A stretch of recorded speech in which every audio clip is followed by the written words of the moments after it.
Bruno Fernandes let it roll to MBEUMO, and guess what? Things went bald because of Brian MBEUMO. So wait, hey, but that's what I'm talking about. Use your ball powers for good. Ladies and gentlemen, welcome back to the Shirtless Plantain Show. I'm your host, Tosin. Today, I have my partner with me, Alex. Thank you so much for being a great guest. Have Alex on today. How you doing, man? Hey, everything good. We got a United win today. The boys look decent. So let's put it like they look decent, so that's a good thing. I mean, we woke up to a Chelsea loss, and I'm not going to jinx it right now, but another team that we don't like are losing currently, so let's not jinx that. But let's not jinx that. But it is fun to see this right now. Yeah, what did Millhouse say? Everything coming up Millhouse right now. So everything coming up Millhouse. So United lineup.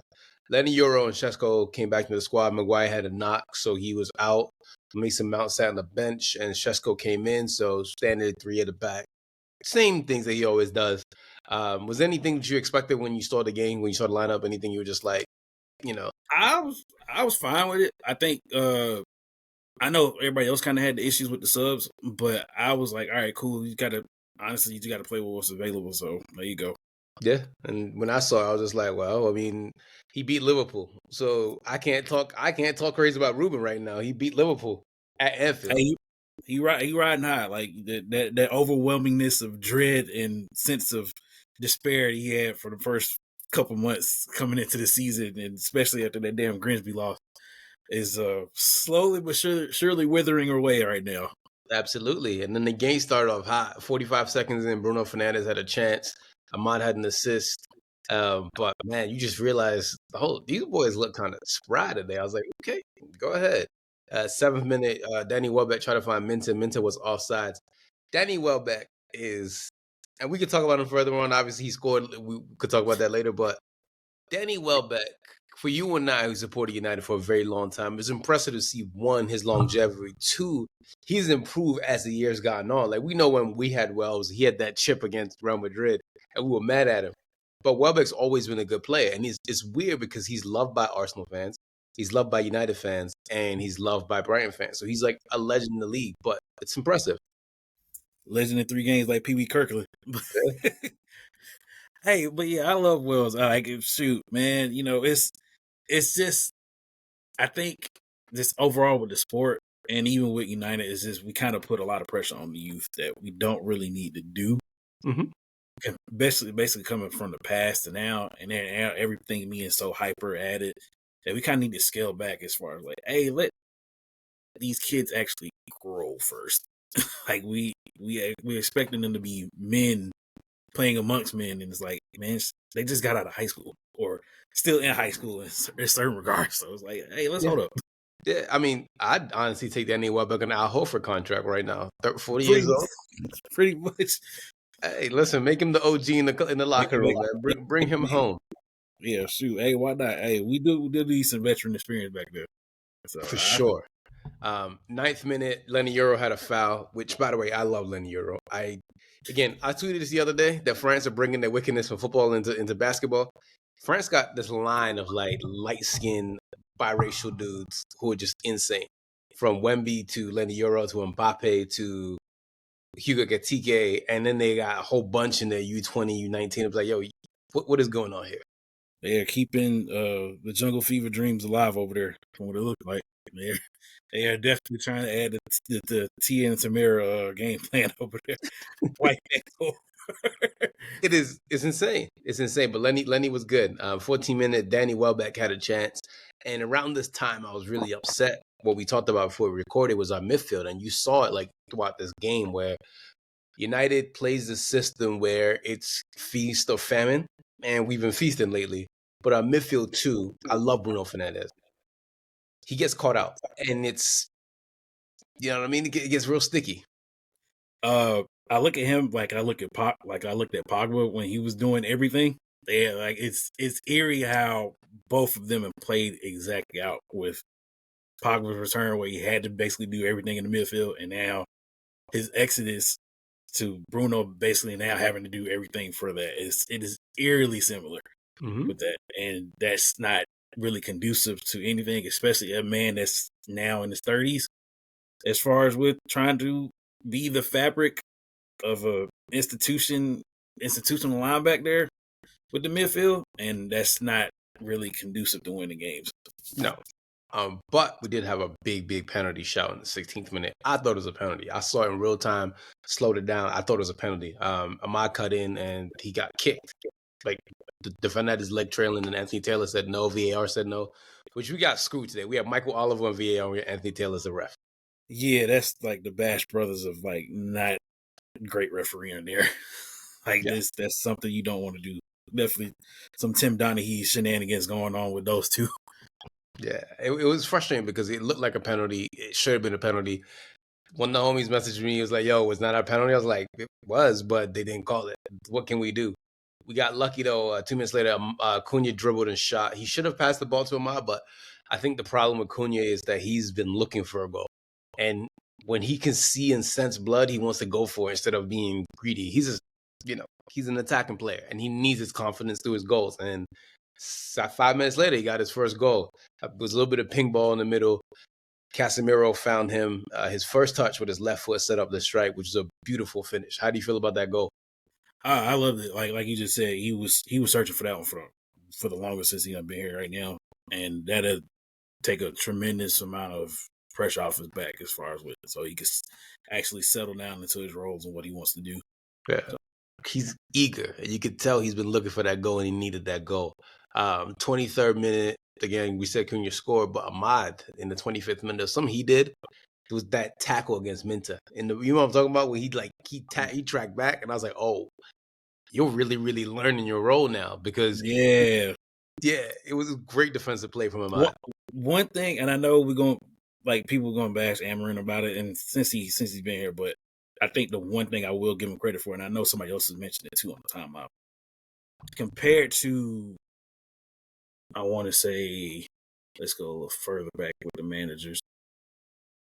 After that late Josie stretch to now, they've been a lot more physical and a lot less in their heads about what they want to play like and who they want to be as a team. Mm-hmm. So I will give credit to Amarin for that. He's definitely established, hey, y'all going to come in, like, knock people out, or we going to have some issues as far as how we going to play.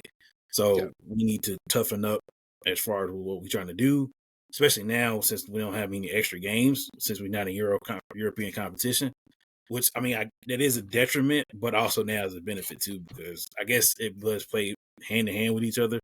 Less games on them, they can be able to take care of themselves a lot more and get some rest in the meantime to be prepared for the weekend games for the Prem. But again, Cunha, he almost took out Minta, did some great dribbling. He's great with dribbling, Cunha is. I'm really impressed with him. For sure. I like what I see from him. He doesn't take long with what he's trying to establish, what he's doing with dribbling. And he does his moves and what he needs to do to get out of situations, keep it moving forward. Then 33 minutes, Casemiro got a goal, which, in this sport, you need luck. Oh, man, Cass. Hey, luck is beneficial and always superior. And what we define luck was when skill meets opportunity. So, yes, he was lucky. Yeah, that deflection was wicked. But, again, a goal's a goal, and he needed that. So, shout out to Casemiro for getting his goal. He looked good. We call him Unc all the time, like as if we're not older than him. But, listen. Hey, yes. Like I said, if it's 10 years, perfect player. But you got to live what you got right now, 2025, 2026. And he going to have those games like today and then have some bad ones. But you got to live with these and just expand on them more. Yeah. 44th minute, Šeško got a chance. And actually, no, that's not what happened. I want to talk about something else that happened before. It was MBEUMO. MBEUMO had this really, really great touch in the first half. I'm not sure if you remember this towards the end of the game. In the first half. And Ahmad found him. But MBEUMO had this touch where, like, he cut inside and the defender fouled him. And I was like, oh, we got a really damn good player. Like, I think every player we signed this summer has fit us to a T. And MBEUMO is growing and growing and growing, and he has no wasted touches. I think that's the thing I love about him the most, is that, like, his touches are clean. It's in and out. He doesn't need excessive touches. He knows when he wants to shoot, when he wants to pass, when he wants to run. And him and Ahmad are slowly getting that connection together, because you saw against Liverpool last week, they were I have not seen that many black men terrorizing people on the right since Herman Cain, but that's another story. That's a whole other story. Man, yeah. To be at his height, and I know people probably look at it as a detriment for him. Mm-hmm. I think that's kind of beneficial as far as with him and how he plays. And again, that's going back to the physicality point I mentioned earlier with Amarin. You got to do more to stand out and make yourself known. So him having to set himself up properly, like with situations like that, that definitely is something of a smart and intriguing mind to have to do, and keep playing through that and knowing your spots and picking your poison as far as with those decisions. Perfect. 44th minute, Cisco had a chance, but the ball was running away from him. He trapped it with his right foot, but he was bouncing and hit his left foot. But he was good. I'm not gonna hold you. Like, I'm very impressed with Cisco goal. Like, he hasn't scored as many goals as you want your striker to, but his hold up play, he's it'll come. Like, I'm not really worried. Like, especially with today, how today played out for him, mm-hmm. and the rest of the team. Yeah, those will come. Yeah. I don't think like it'll be. Yeah, maybe it'll come. Yeah, that's pretty much it. Yeah. Then we got halftime. Was anything you wanted to adjust at halftime? Or were you just enjoying what you saw? I was enjoying it. I guess maybe different something at the back line. Maybe swap Shaw out. I guess, but other than that, yeah, that's probably pretty much it. Tactically, though, something Luke Shaw was doing, he's kind of like pushing up a little bit higher, which kind of like made us like look a little bit different. And I was like, okay, Ruben's slowly understanding his job now. And I'm like, okay. I'm enjoying this. I'm enjoying the tactical movements that he's doing. And like, I can sit here and break down tack like a nerd, but it's just like, listen, what Ruben has done in the last couple of weeks, he's just realized how to put players in their best position to make them thrive. Luke Shaw cannot play wing back at all. 10 years ago, Luke Shaw would have been a perfect left wing back. But now Luke Shaw has something that most people don't, which is an incredible left foot. And he's strong. He is still kind of quick. And Luke can pick out a pass, and he's having their left center back. And I love to see how a healthy Lisandro Martinez looks at left center back, because we do need that. Our left side. That's a person that we're definitely missing there.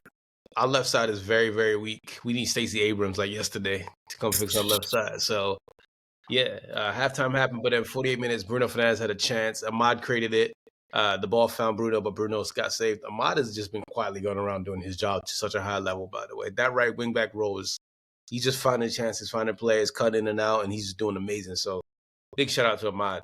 55th minute, Seshko had a chance and didn't go through. I know you about to say something about Ahmad. Sorry about that for cutting you off. No. I actually wasn't. I was pretty much agreeing with that. Like, the youth with him and analyzing the game a lot more and picking his spots as far as with what he's doing day by day. I'm seeing the improvements with him and just with the young guys on the team in general, like whenever they play. But yeah. Brighton in the 58th minute had a sub, and Carlos Baleba was one of the subs. In the first half, I believe, or the second half, I can't remember. Baleba had a shot that went all the way back to Yaoundé in Cameroon. I was like, boy, he was not playing well today at all. Like, he literally stood out like a sore thumb in the worst way. Yeah, I think that's the unfortunate part of having, transfer rumors and stuff going against you and possibly going to a new spot. It happens to everybody. They'll have that rust or uncertainty about themselves in the game, and it's going to take some time for him to get back probably right. Yeah, but, the way he's looking right now, if they ask him for 100 mil, I'm flirting on the phone or hanging up. You even picking up the phone. I'm just sending that to someone else. I'm sending that to DoorDash. 60th minute, and MBEUMO got a goal, and Seshko an assist. Apparently there was a foul, but the referee, the way he was calling the games today, ain't no fouls. Nobody's getting fouled today. Can we implicate him with Chauncey Billups as far as with the investigation? Listen, the way he was acting? Anthony Taylor and Tim Donaghy are cousins, the way they were acting today, man. There was some of the most real wickedness going on today. Bro, it was some terrible refereeing, man. I'm saying this for both sides. He had no control over the game, and he was just calling whatever. It's like, yo, you're not doing your job today. Like, if I had to rate you out of 10, you had a 1, and I'm giving you extra credit for that. You are horrible, man. It was he just put his name on the paper. That was terrible. Couldn't even spell his name. 63rd minute, the sub you wanted at halftime. Luke Shaw came off for Aiden Heaven, and Aiden hasn't played in so long that his braids are damn near to the tip of his spine. Like, yo, why is your braid like? What happened to my guy? He was looking like 05 Jim Jones out there with dusty braids. He like you guys had braided and brushed it. he just brushed them on. I was like, oh shit, I'm going in. All right, cool.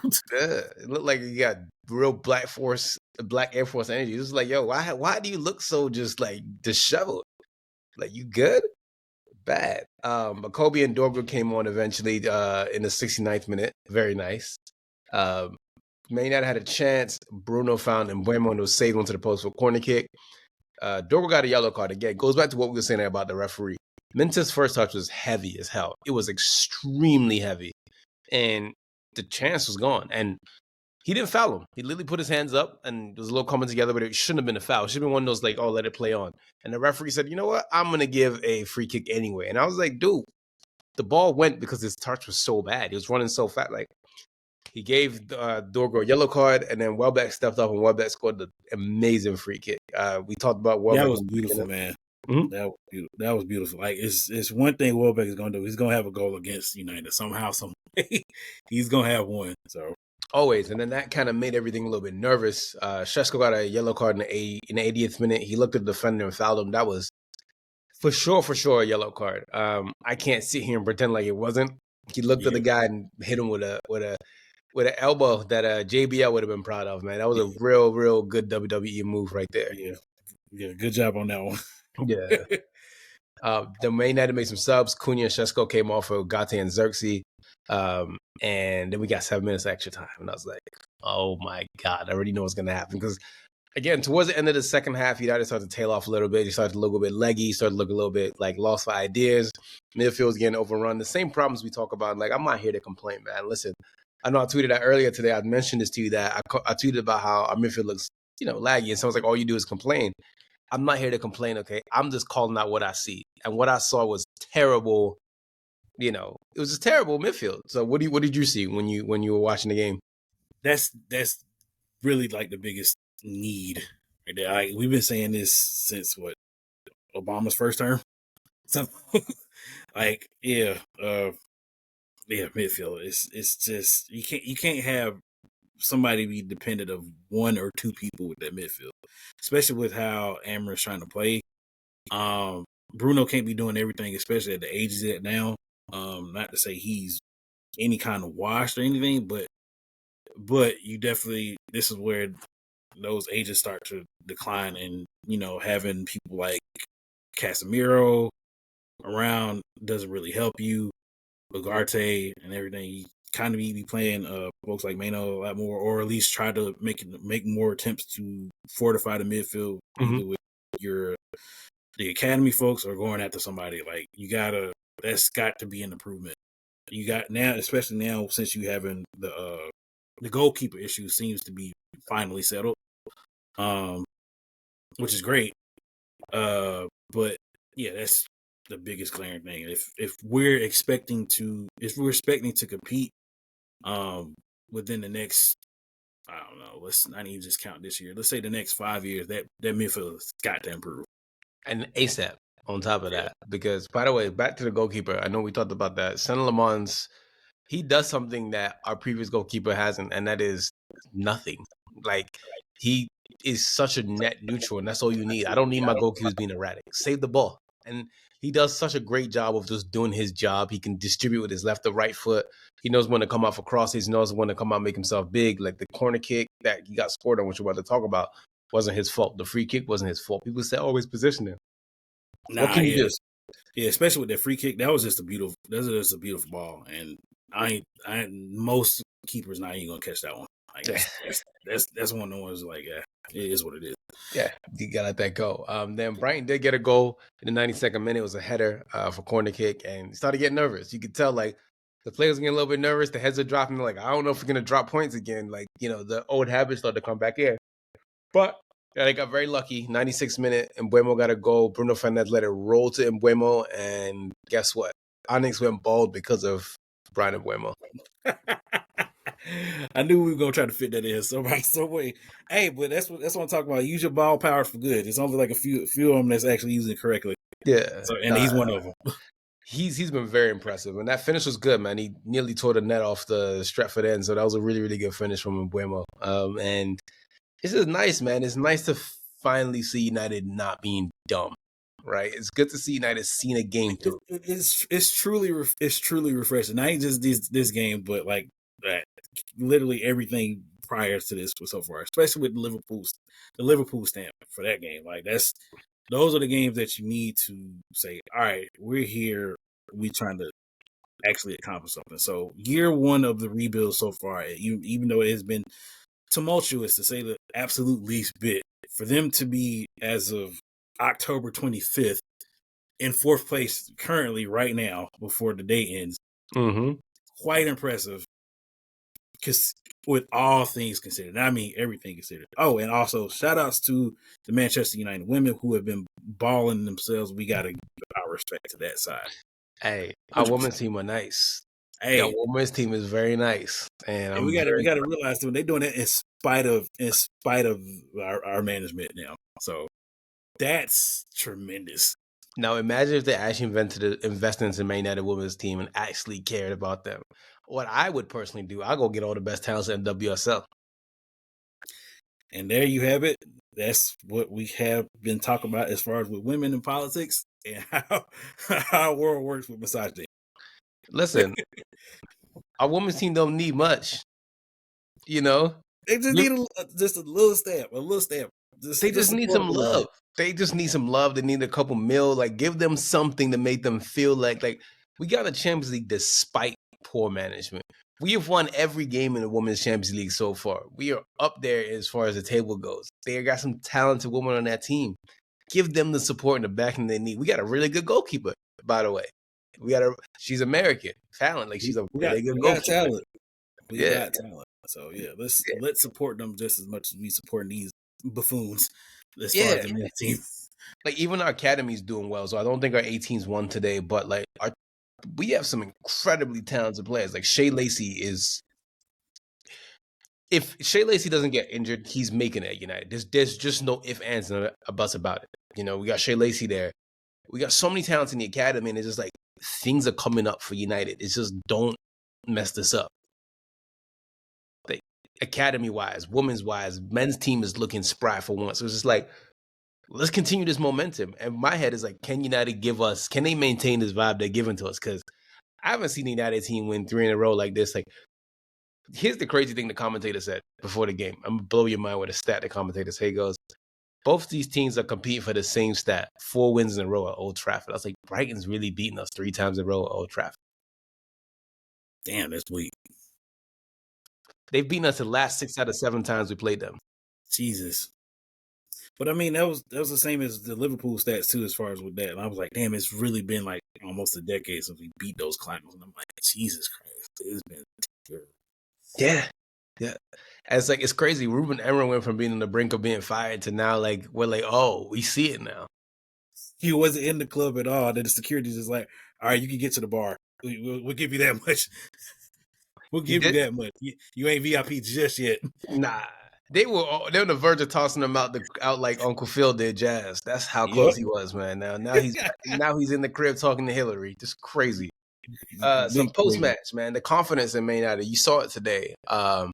Until they scored, like Danny Webber scored, you could tell Old Trafford was rocking. It was something we haven't seen in a while. How confident it is. So how do you feel right now? With United being confident. You think that's something they can maintain? Yeah. I big time maintain with that one. I think the next stretch of the games obviously are going to be telling, but you having now a stretch of 4 wins is definitely a huge foundational piece to what the rest of the season, or at least what these next stretches of games are going to be for you. You're riding high in confidence, and like I said earlier, as far as with the physicality, they definitely don't seem as less timid as the last several United teams. Say post Josie, which is good, and they don't seem to be second guessing themselves as far as with how they're trying to act and what their presence will be out there on the pitch. So that's cool. I mean, and that genuinely works wonders. As much as we talk about physical abilities, the game is definitely 90% mental, and if your mental ain't there, then you ain't doing nothing. As talented as you can be, if your mind's not in it, then it ain't gonna work out. The next two games are gonna be a little bit tricky. Travel away to Nottingham Forest with Sean Dyche, and then they go away to Tottenham, who are in a bit of a funk. But after international break, we do have a couple of games like Everton, Crystal Palace, West Ham, Wolves. Some very winnable games. So it's just, again, can they maintain their confidence? Can they continue what they're doing? Because they look good. They look good today in spurts and like tactically, physically, mentally. They all look good on all the phases. Just that there's those little bit of tweaks that you want to see from United. But I was impressed generally. What did you feel when you saw the game today? Just a full 90. I was genuinely impressed. They look like they learned from their mistakes as far as what happened with the Liverpool game until those final minutes when they let those two goals get in. Mm-hmm. And they honestly, everybody seems happy for the most part. Even with the people that haven't played much, like Heaven, Kobe, Xerxes.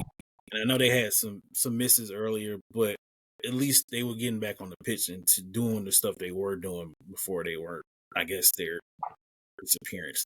So everybody seems to at least be on one accord and trying to be a little more jovial with themselves and how they're playing the game right now. So that's great.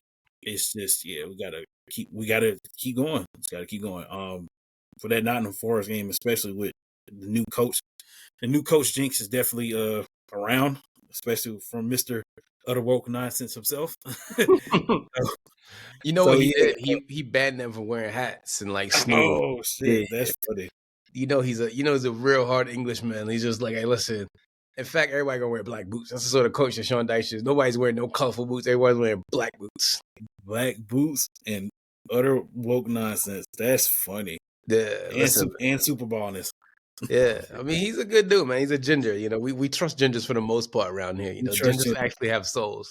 So yeah, but yeah, I'm excited, man. I mean, the only thing that scares me is that, you know, obviously eventually MBEUMO's going to go for AFCON, but luckily he has Baleba in his team, so they're not going to last too long in AFCON.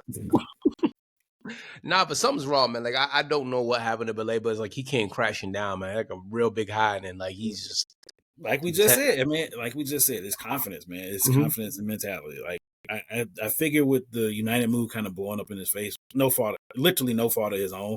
It's just club dealings. That's probably put an unwarranted target on his back just because of who United is. And now we got everybody's hyper focused on like, wow, why they were trying to go after this guy for that price, and now he's just kind of out of sorts at the moment. Like, he just needs to take a step back and get himself back acclimated to doing what he was doing right that got him the spotlight. Yeah. There are some Brighton players I was impressed with. Ayari looked good. Welbeck, obviously. And there was another player I'm trying to remember who looked good on Brighton, but they hasn't played. Rutter looked good. They had some good players at Brighton for sure. It's just United big boy them. I think the thing is, and I've said this a million times, United realize they're Man United. That's what they have to realize at the end of the day. Is like, I don't care like who you're playing against. You're Manchester United. Remember that. So yeah, that's confidence. That's confidence and having your mentality proper. So I really, really like the signings we made this summer. I don't think any of them so far has been misses. I really, really enjoy what we're seeing from Šeško. Even though he's not scoring, Šeško's first touches, his link-up plays, hold-up play, like he's got assists, look good. Cunha finally got his goal, and MBEUMO looks good. So Lamans looks good in goal. So it's like we're having these summer windows where like we're not buying bad players anymore. We're buying players who are actually helping the team out. Yeah. Šeško in particular, I think with his profile as a whole, I think he's definitely going to be he's going to be a problem for sure for a lot of teams, just with how easily he can move around, especially penetrating those back lines. And the height that he has definitely is not even manageable. That's just spectacular. So the goals will come for him. It's just, they just gotta land. He hasn't taken bad shots as far as like, oh my God, why'd you shoot that? It's just they just gotta go in. That's it. Did you hear what Ruben said after the game? Now what do you say? It would not be Manchester United without suffering a little bit. That's his favorite word, man. That's probably his safe word in the room. Hey man, Hey man, that's hey. Shout out to everybody that have their kinks. Shout out to everybody that has their kinks. We are That is. definitely a positive fan base and show over here with that. Listen, we support everything that you support. Okay, if that's what you like, that's what you like. Okay. Hey man, like that's the crazy part with Ruben is as far as with the confidence, his hair is starting to slowly but surely get back shiny. Yeah, yeah, Get that glimmer back. yeah. He's starting to get a little bit of luster in his face. He Like, doesn't look stressed. He's getting his 8 hours again. He got the Soul Go kit back, so it's like it's coming back. So he's like, all right. Yeah, I think during this national break, he's gonna go back home to Portugal, get some sun in, and get his mind right. He definitely coming back with a tan, like for sure. Yeah. I think the cool thing is though, you can see the support in the stands at Old Trafford. They're really, really backing him, and he's starting to feel it. So it's good. It's good. Like United are actually putting wins together, scoring multiple goals. Scoring 4 goals is foreign to us, man. Like we haven't done that since Vietnam. So it's impressive to see United finally, getting themselves together, getting themselves right, and taking advantage of the teams around them that's failing. Like Chelsea loses. You got to take advantage of that. Liverpool currently are losing. You got to take advantage of that. You have to make sure that you as a team are not only capitalizing on winning, but making sure that your enemies are suffering at the same time. Like I don't, we're winning right now. Make sure when other teams lose, you're not losing too. So it's impressive. And I think tactically the team looks better. They look more in shape. They look fun. Like if you're looking at the post-game stuff, like in the locker rooms, and like the other day, Ahmad posted this video of it was a picture of him and MBEUMO and Lenny Yore in the midfield, and they put their countries on top, and then they put a question mark next to Lenny Yore, like, where are you from? So it's nice to see, like, they got camaraderie within the team, man. It's beautiful to see. That's a good joke. But yeah, I know, like I said earlier, I know it's a detriment for not having European play, but now it's looking like a benefit just because they genuinely don't look lethargic. As they don't look tired as far as with their movements and how they present themselves. Yeah. And that's honestly refreshing. So that's great. Them building camaraderie like that, still being cordial and jovial with themselves, and whatever else they're doing behind the scenes that we may not know about. As long as it's secure and proper, hey, that's great. Like whatever y'all got to do, cool. You said something just now about behind the scenes. Cunha said basically after the game that everyone believes in Ruben. They were all believing this manager. So it's just like the players clearly aren't down in tools. Like in the past, when United players did not give a damn about the coach and they were just down tools. I think now they all actually believe in the coach, which is wild, but they believe in the coach. They believe in what he's doing, and long may it continue. I hope we continue to win. I hope we don't lose the rest of the year. In fact, I hope we never lose again. So it's nice to see like United getting their stuff together, getting themselves right, and 3 wins in a row is insane. Yeah, much needed. All these are great foundational pieces to build upon. I'm happy for them. Like they're getting some monkeys off their back. Yeah, for sure. As far as that, it's been a lot of bad voodoo and juju. No D'Angelo over there. As far as with that, so yeah, let's do something right. Yeah, I mean, I'm very happy for everybody, man. I said this last week, man. It's a good team. It's actually a really good team. It's not a great team yet. It's a good team, and they just continue to just get better and grow as a team, grow as individuals, grow as a collective. So I'm happy that we won. Glad we got 3 points. Now it's on the next week, and this 1 game a week thing is killing me, man. I know. Everybody's antsy for more games, but like again, year 1 rebuild, and it's a full scale one at that. They look refreshed, so we just gotta take the lumps right now as far as with just the 1 game a week. They get their time off, they can recoup and recover. Yeah, whatever they got to do. So it's great. It's great in that regard. So. And I mean, apparently they want to go start playing some games in Saudi in December. So, hey, good luck. Thanks. Good luck with that. In this social political climate, hey, whatever. It's way above our pay grades. That's all I got to say. It's way above our pay. Yeah. Anything else you want to add before we get out of here, man? Man, shoot. Everybody take care of yourselves. Don't be a lame. And score your lucky opportunities. And like I said, luck is when skill meets opportunity. So make sure you make those. Thank you so much for your time, Alex. Appreciate you. Ladies and gentlemen, I'm Tosin. Get my co-host Alex for today. Don't forget to like, share, comment, subscribe. We're on Twitter, YouTube, Instagram, TikTok, all the fun things. And we're out. Everyone take it easy. Peace. Peace.